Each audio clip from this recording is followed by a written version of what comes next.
آج ہم اور آپ جس مسجد بلال کی تعمیر کرنے جا رہے ہیں اور دنیا بھر میں جتنی بھی مسجدیں ہیں سب کا قبلہ اور کعبہ اور اصل جو ہے خانہ کعبہ ہے۔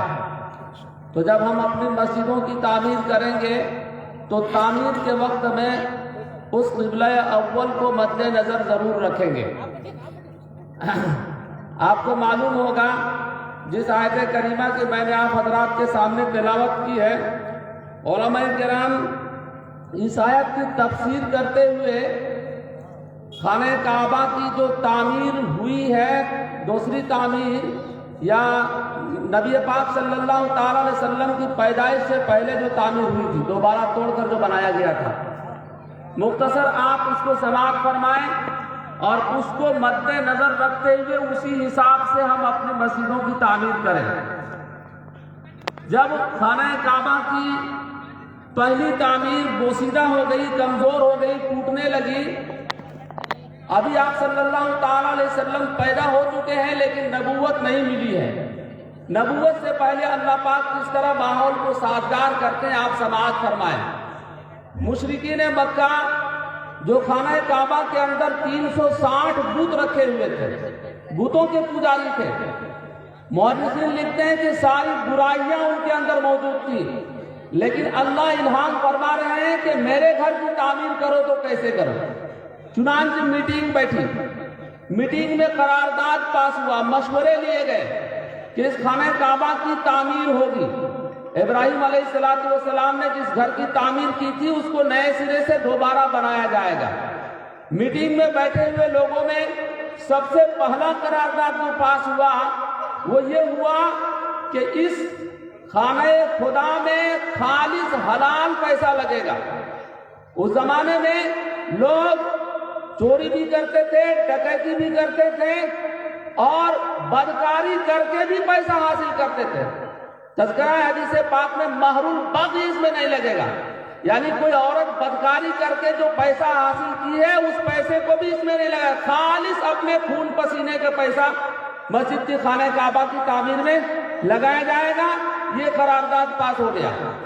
اب انجینئرنگ کی گئی کہ پیسہ کتنا اس میں خرچ ہو سکتا ہے، تو پیسہ خرچ کے حساب سے جتنا خرچ ہو رہا تھا اتنے پیسے اس کے حساب سے آمدنی کم ہو گئی۔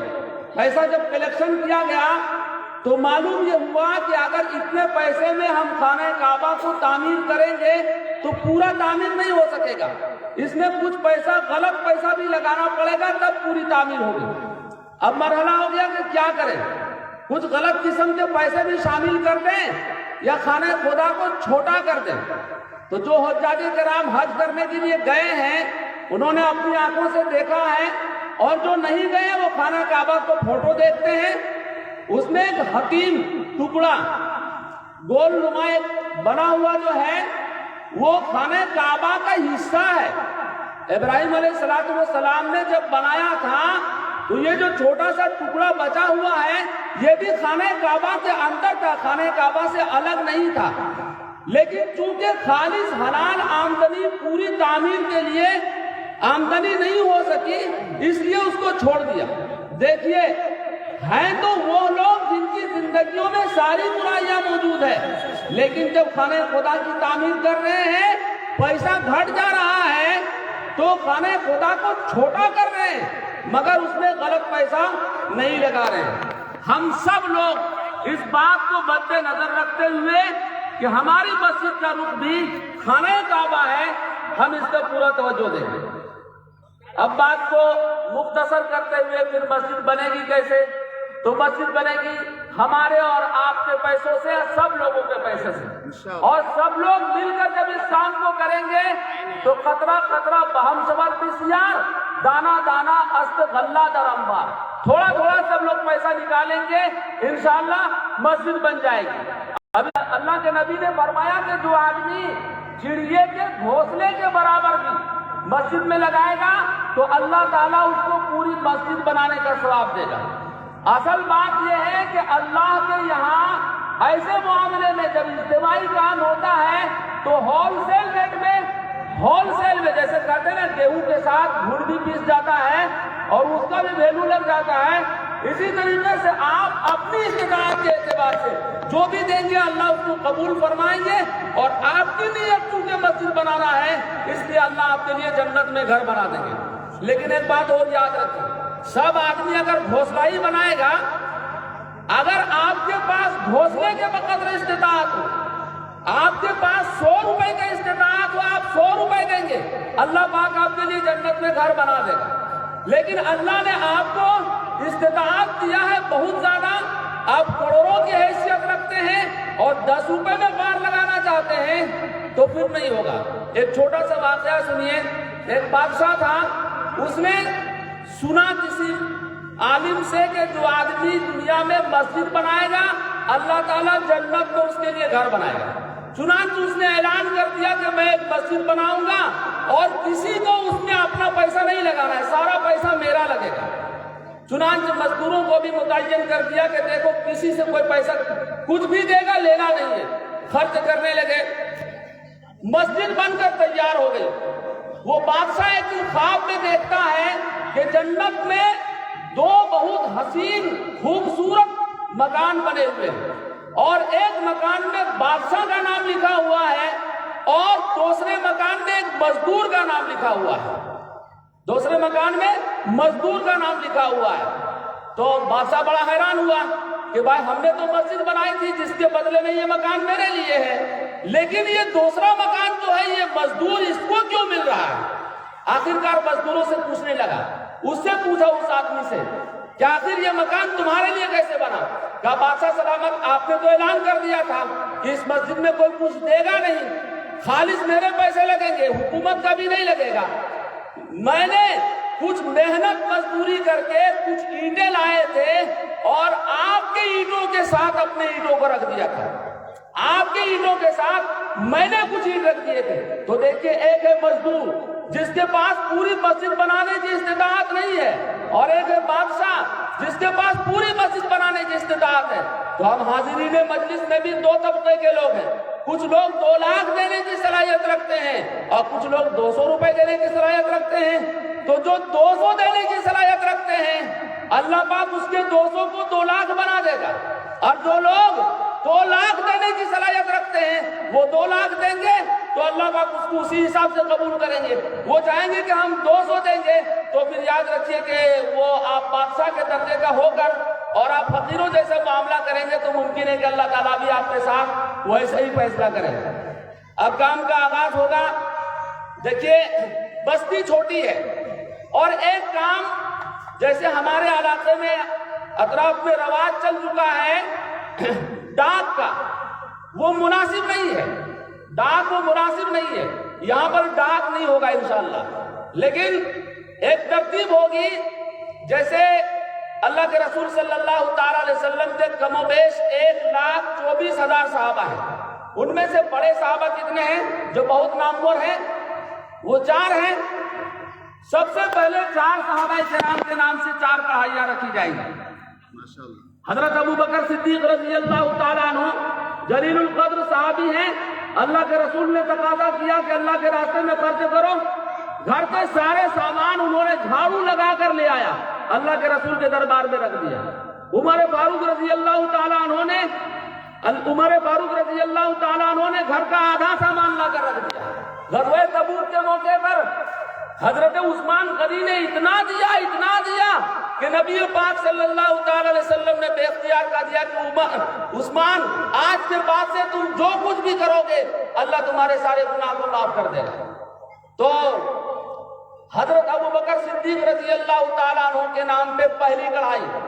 بھائی بولیے, ابو بکر صدیق نے اپنے گھر کے سارے سامان لا کر رکھ دیے تھے.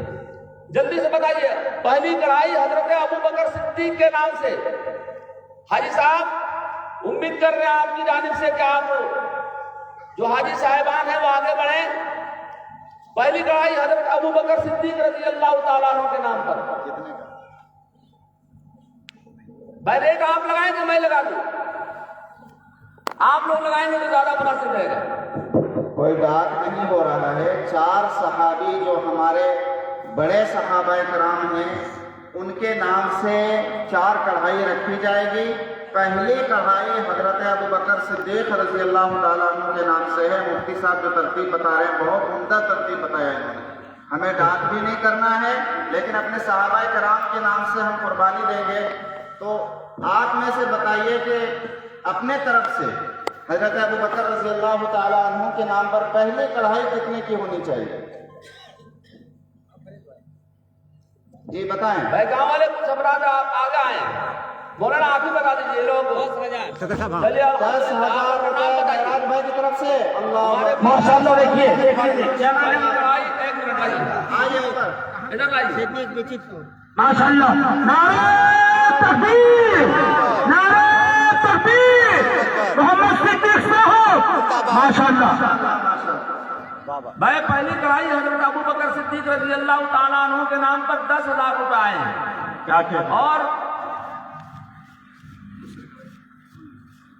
اور دوسرے کے بار بتائیں پہلی کڑھائی ہو گئی ماشاءاللہ 10,000 ہے نا، لکھ لیجیے کاپی کریں سے لکھ لیجیے۔ رضی اللہ تعالیٰ عنہ محمد صدیق صاحب نچت پور۔ عمر فاروق رضی اللہ تعالیٰ عنہ کے نام پہ دوسری کڑھائی۔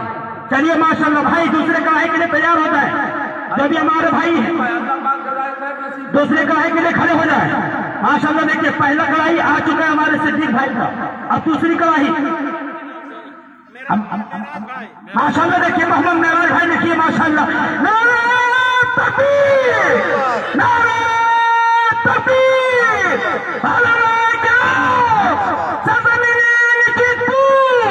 ماشاءاللہ کیا نام ہے؟ جناب محمد معراج بھائی ماشاءاللہ محمد معراج صاحب جو ہے دوسری کڑھائی ماشاءاللہ۔ اللہ تعالیٰ عنہ۔ اب ان کے ساتھ تیسرے نمبر پر کون آتا ہے؟ جی پہلی کڑھائی دوسرے کڑھائی وہ ہے ہاں بولے تو تھے وہ پہلے کڑھائی 10,000 ان کا ہے نا، بڑے بھائی کا ہی 10,000 ہے بڑا پہلا۔ چلیے ان کے ساتھ ان دو بھائیوں کے ساتھ تیسرا بھائی بھی شامل ہو جائے۔ چلیے ماشاءاللہ دیکھیے کیا نام ہے؟ خورشید بھائی نچت پور۔ ہمارے خورشید بھائی نچت پور۔ 5,000 ہے ماشاءاللہ۔ نعرہ تکبیر نعرہ تکبیر ماشاءاللہ دیکھیے محمد خورشید صاحب جو ہے 5,000 روپے سے نوازا ہے ماشاءاللہ۔ تیسری کڑھائی کے لیے بتائیں تیسری کڑھائی کے لیے چوتھی کڑھائی حضرت علی المرتضیٰ رضی اللہ تعالیٰ عنہ کے نام پر۔ چلیے ماشاءاللہ بھائی اب دلائی کا کام شروع ہوگا انشاءاللہ۔ اس کے بعد میری ایک ذاتی رائے ہے 4 کڑھائی کے بعد امام حسن و حسین کے نام سے کڑھائی ہم آواز لگائیں گے ماشاءاللہ۔ امام حسین شہدائے کربلا میں سب سے پہلا جو قربانی ہے امام حسن و حسین کا، ان کے طرف سے نواسہ رسول صلی اللہ علیہ وسلم کی ایک کڑھائی کی آواز لگے گی، تیاری کر رہے ہیں۔ چوتھی کڑھائی بتائیں۔ چلیے ماشاءاللہ چوتھا کڑھائی دیکھیے ماشاءاللہ ہمارے بھائی آ رہے ہیں اتر کے ماشاءاللہ اللہ قبول فرمائے۔ دیکھ لیجیے مولانا۔ جسیم احمد۔ چلیے ماشاءاللہ محمد جسیم احمد کتنا ہے؟ ماشاءاللہ نعرہ تکبیر نعرہ تکبیر سرزمین نچت پور کے نوجوان یہاں آنے والے مہمان زندہ باد ماشاءاللہ دیکھیے ہمارے جسیم بھائی جو ہے 3,000 سے نوازے ہیں ماشاءاللہ۔ بھائی حضرت علی رضی اللہ تعالیٰ عنہ کے 3 لڑکے تھے، ایک لڑکے کو لوگ نہیں جانتے حضرت محسن جی، حضرت حسن حضرت حسین 3 کڑھائیاں رہی، حسنین کریمین اور ان کے بھائی حضرت محسن رضی اللہ تعالیٰ عنہ اجمعین۔ ان حضرات کے نام سے میرے پہلی کڑھائی حضرت حسن رضی اللہ تعالیٰ عنہ۔ بتائیں بھائی۔ چلیے بھائی ماشاءاللہ کھڑے ہو جائے، جلدی آئیے، 3,000 تک آ گئے ہیں آپ۔ یہ موقع نہیں مل سکتا ہے ماشاءاللہ دیکھیے سامنے میں آ جائیے ماشاءاللہ سامنے آئیے۔